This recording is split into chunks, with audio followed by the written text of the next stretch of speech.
Przyjechała policja w środku nocy, wzięli nasze paszporty i każą nam się ubrać. Nie wiem, o co chodzi.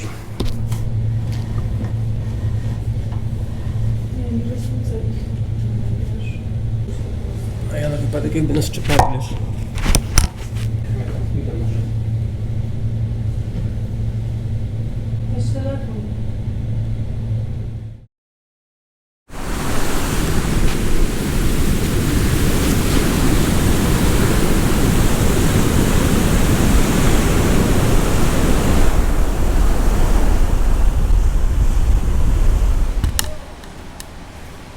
Siema szwagry. Z racji, że jesteśmy w Wietnamie środkowym, tutaj pogoda jest nieco inna niż na północy i przez ostatnie kilka dni padał deszcz. I to nie, że taki deszcz, tylko normalnie były burze od rana do nocy. My robiliśmy to, co się w taką pogodę robi, czyli w sumie niewiele. Ale dzisiaj pierwszy dzień w końcu wyszło słońce, dlatego wybieramy się troszkę dalej niż do sklepu tym razem. Dokładniej w to miejsce. Do miasteczka Hoi An.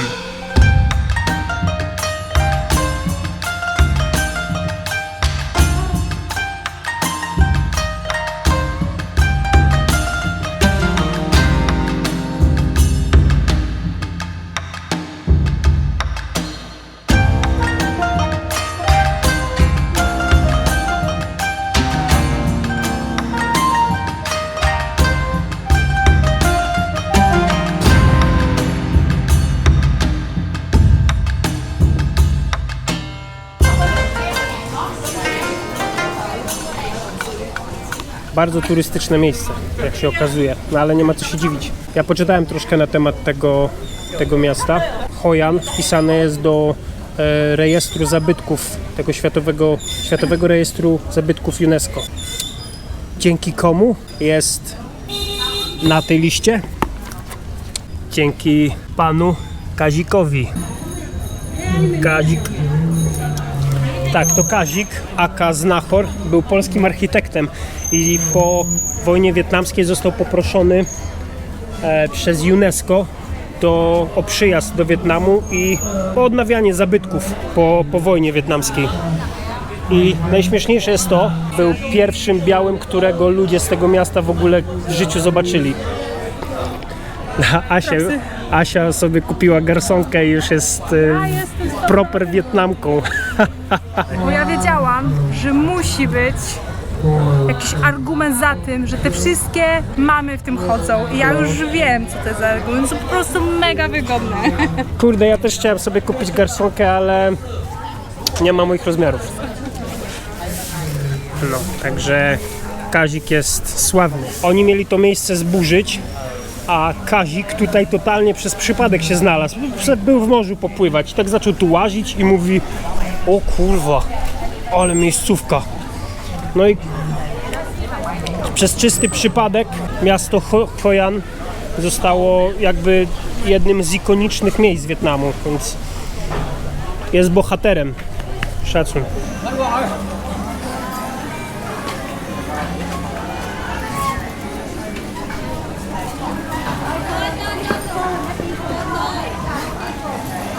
I Kazik do końca życia pracował przy zabytkach w mieście Hue na północ stąd. My tam w tym miejscu sobie spaliśmy pod namiotem. No i biedak umarł na zawał serca. I jak umarł, Wietnamczycy jego sarkofag z jego ciałem postawili tam w jakiejś hali i uroczyście zrobili mu pożegnanie. Bo Kazik był gwiazdą w Wietnamie. Wielki szacun. Zajebiście. Niech mu ziemia lekką będzie.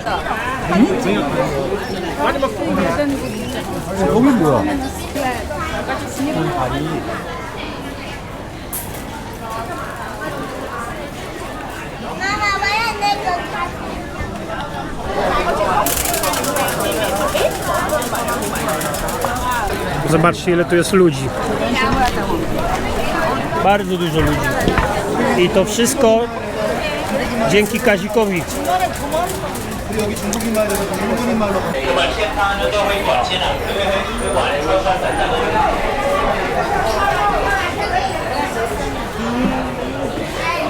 To miejsce tutaj to jest most japoński, czyli jedyny na świecie kryty most, który ma w środku buddyjską świątynię. I to jest ten most, który jest widoczny na banknocie 20 000 dongów.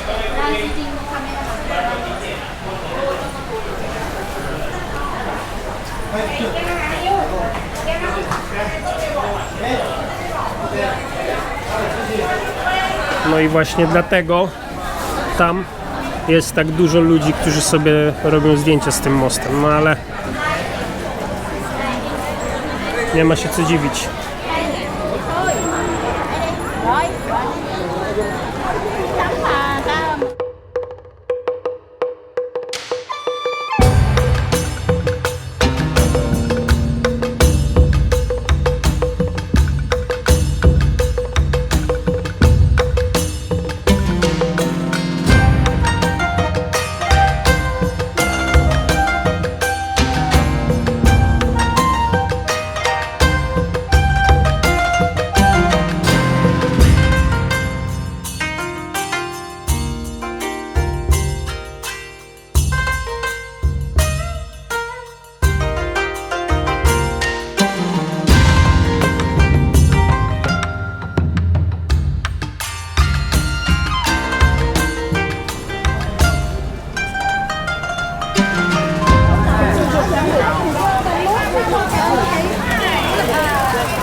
No, bardzo ładne miejsce.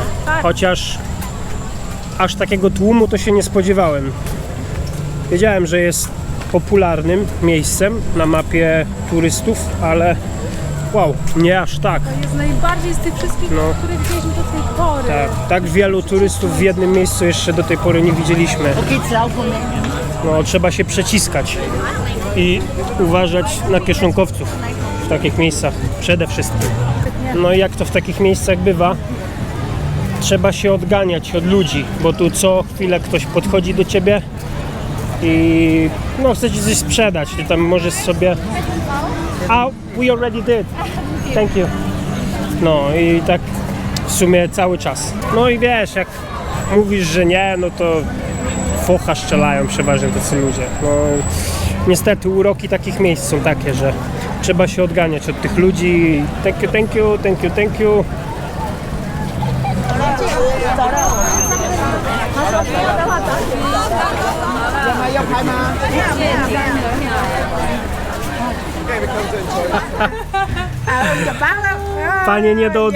Panie są nie do odróżnienia.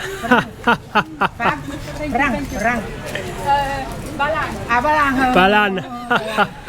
No jak tam stanęłyście obie, to nie mogą was odróżnić.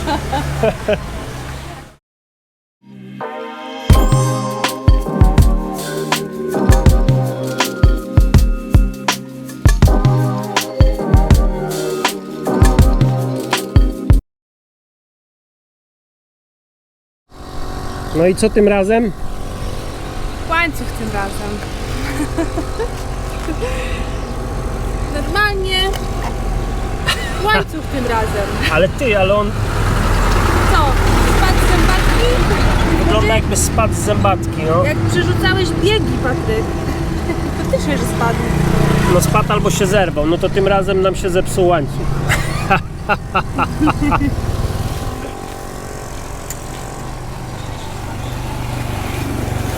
Fajnie się jedzie? Dobrze, że wypiliśmy kawę, to przynajmniej to aż tak bardzo nie boli. Trochę mi to przypomina Flintstone'ów. Ale mamy poranek. To my teraz jedziemy tak.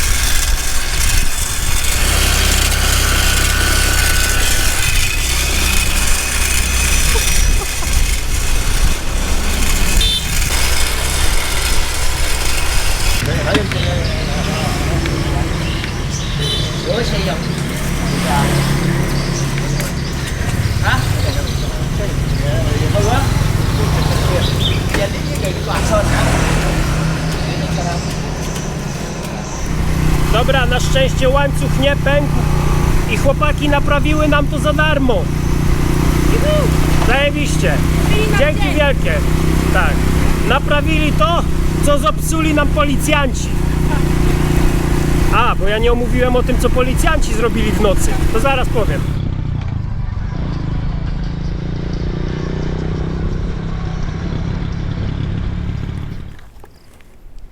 Jadąc cały czas na południe, zatrzymaliśmy się po prostu w jakimś przydrożnym motelu. Taka rodzina sobie prowadziła. Tanio chcieli pokój, my chcieliśmy się tylko przespać, zostać na noc, wziąć prysznic i rano ruszać dalej. I mieliśmy najazd policji w środku nocy. Śpimy sobie, jest godzina 12 w nocy, ktoś łupie do drzwi, czymś ciężkim wali do drzwi. No to najpierw wstaje Asia, otwiera drzwi i mówi: Patryk, jakiś chłop. No to ja wstaję do chłopa, podchodzi drugi chłop, ściąga jakiś tam żakiet, tu mu wystawiałem te gwiazdki, on mówi, że jest oficerem. No to dobry wieczór, oficerze, co my tutaj chcemy ode mnie teraz? To była północ i gość w tym momencie teraz sprawdza nam nasze paszporty. No i my się pytamy, czy wszystko ok, coś tam po angielsku dukał. No mówi, że ok. Gość zrobił zdjęcia naszych paszportów i nadal mi ich nie oddawał. Kazał nam się ubrać i wyjść z pokoju. Ja poszedłem się ubrać i w trakcie jak się ubierałem już opróżniłem portfel ze swoich pieniędzy, pochowałem je do plecaka, tak żeby nie widzieli, ile mamy pieniędzy, wiecie, w razie czego, bo to już nam się wydało podejrzane, że w środku nocy nachodzi nas policja w motelu. Gość kazał nam wyjść na zewnątrz razem z nimi, ja powiedziałem Asi, żeby nigdzie nie wychodziła, że pójdę sam, na wypadek jakby coś się działo. Wyszedłem na zewnątrz, ubrałem już buty, takie wygodne, gotowe do uciekania. Na zewnątrz okazuje się, że policjantów jest 5. Wiem, że to kiedykolwiek w życiu powiem, ale wszyscy mniejsi ode mnie. Ale z pałami i z paralizatorami. No i stoją, widzę małżeństwo, u których mieszkamy, siedzi na schodach. No a policjanci coś tam do siebie dukają. Ja nie mam zielonego pojęcia, o co chodzi. Świecą na mnie latarką. No i w pewnym momencie jeden z tych stróżów prawa, który gadał coś po angielsku, podszedł do mnie i daje mi kartkę i długopis i mówi: napisz tutaj oświadczenie. Policja przyjechała po nas w środku nocy. Today? Yeah, yes. You write in here. Your name, your birthday. Okay. Where you from? I w oświadczeniu chciał, żebym zawarł swoje nazwisko Asi, dokładną datę i godzinę, kiedy zameldowaliśmy się dzisiaj w tym motelu. No i ja tam jeszcze, z racji, że pisałem to po angielsku, więc wiedziałem, że sobie nie przetłumaczę tego, dopisałem sam od siebie, że piszę to oświadczenie pod naciskiem policji o 12 w nocy po wyciągnięciu mnie z pokoju hotelowego. Wiecie, na wszelki wypadek. Kurwa, nie wiemy, co się dzieje, przyjechała policja. Ja wyszedłem na zewnątrz, żeby Aśka nie wychodziła, bo się boi w środku nocy i kazali mi napisać oświadczenie, o której tu przyjechaliśmy, skąd jesteśmy i podpisać swoim imieniem, nazwiskiem. Ci właściciele coś też piszą. Kurwa, jakaś pojebana akcja tu się dzieje. Jak już to napisałem, chciałem odzyskać swoje paszporty i gość nie oddaje mi paszportów. Mówi: my tutaj załatwimy wszystkie sprawy i paszporty wam przyjdziemy oddać. Więc ja poszedłem do pokoju, od razu zadzwoniłem do zioma, powiedzieć mu, gdzie jesteśmy na wypadek, jakby były jakieś problemy. Wysłałem pina z dokładną lokalizacją, gdzie jesteśmy i naświetliłem sytuację, żeby wiedział, co się działo. W razie jakbyśmy się nie odezwali po tym wszystkim, no to żeby wiedział, żeby zareagować. No i cała sytuacja trwała około 40 minut i po 40 minutach pan stróż prawa przyniósł nam te paszporty i całkowicie zmieniło się ich nastawienie do nas. Nagle on mówi: zróbmy sobie, czy mogę sobie zrobić z tobą zdjęcie? I want to take a photo of the actors. Okay. Yeah, can we take two? Is everything okay? Zrobiliśmy też zdjęcie. Trzymaj. Okay. Asia.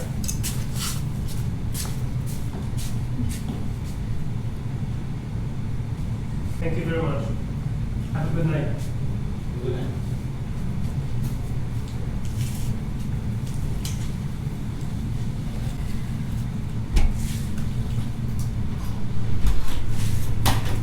Co to kurwa było?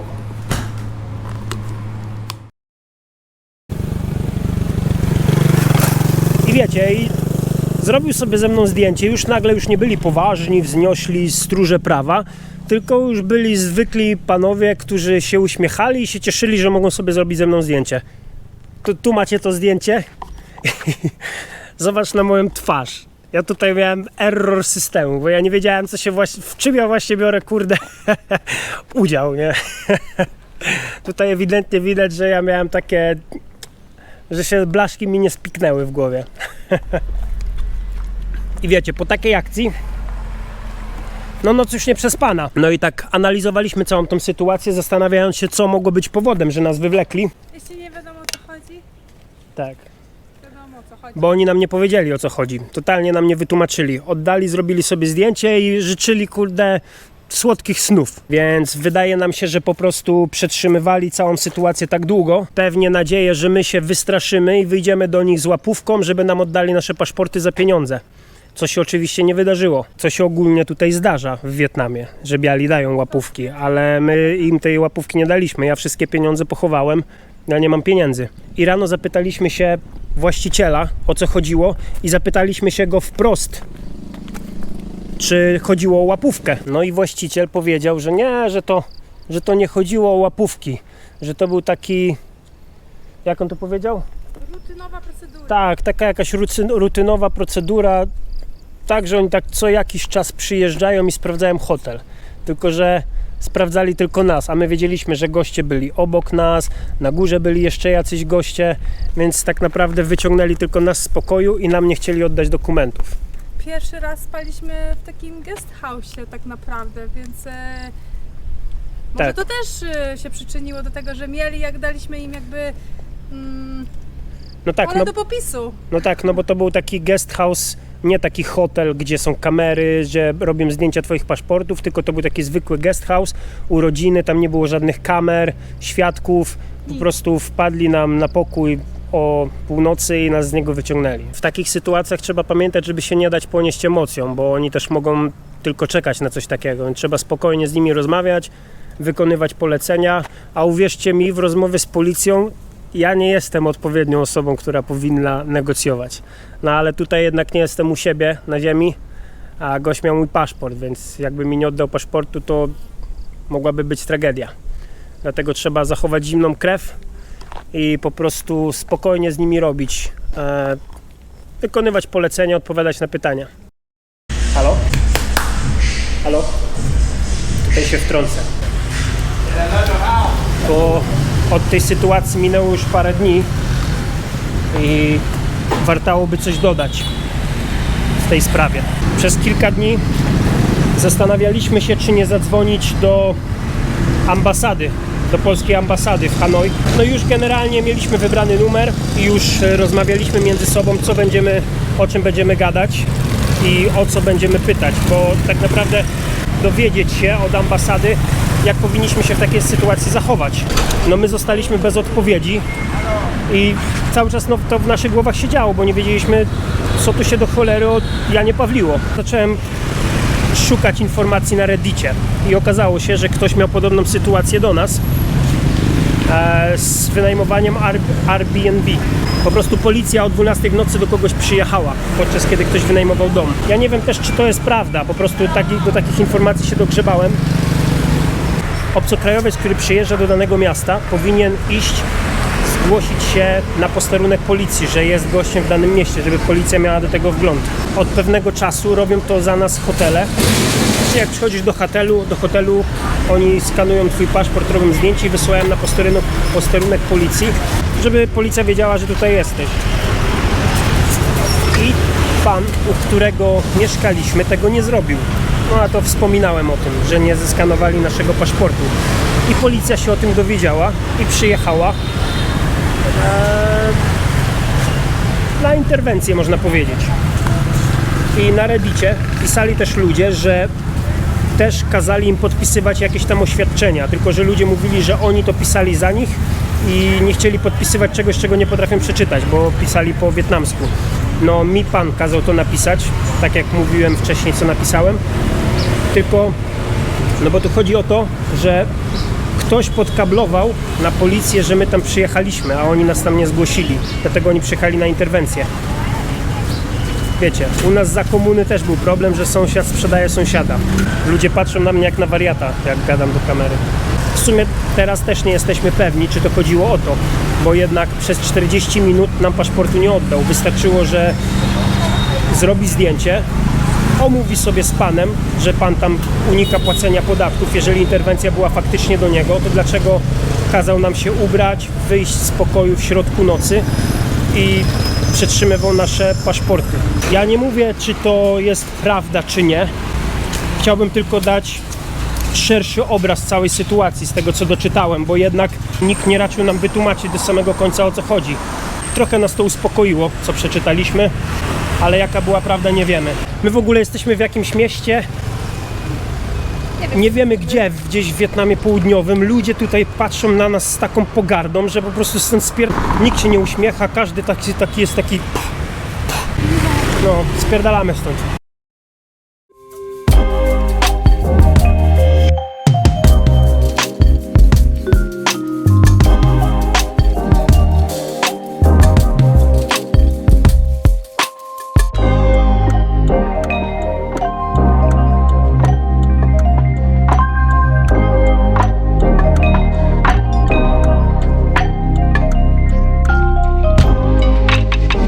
I'm driving.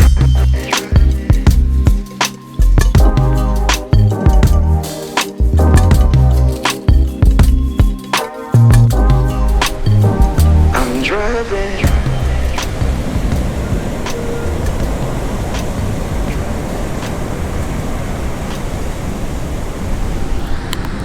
No to jest właśnie plus zwiedzania Wietnamu na własnym motocyklu, bo odkrywamy miejsca, których normalnie byśmy nigdy nie zobaczyli, poruszając się autobusem, tudzież pociągiem. Przepięknych miejsc byśmy nie odkryli. Nie bójcie się tego robić na motorze.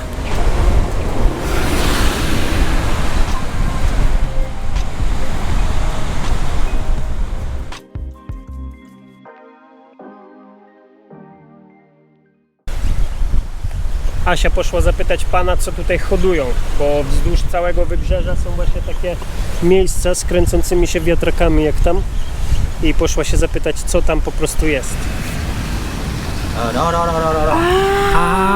Messi. Ślimaki. Myśleliśmy, że tam się hoduje shrimpsy, krewety, ale pan nam pokazał filmik, że hoduje się tam ślimaki. A ciekawe, czy można tam zobaczyć? Chyba nie. Także w takich miejscach to jest hodowla ślimaków.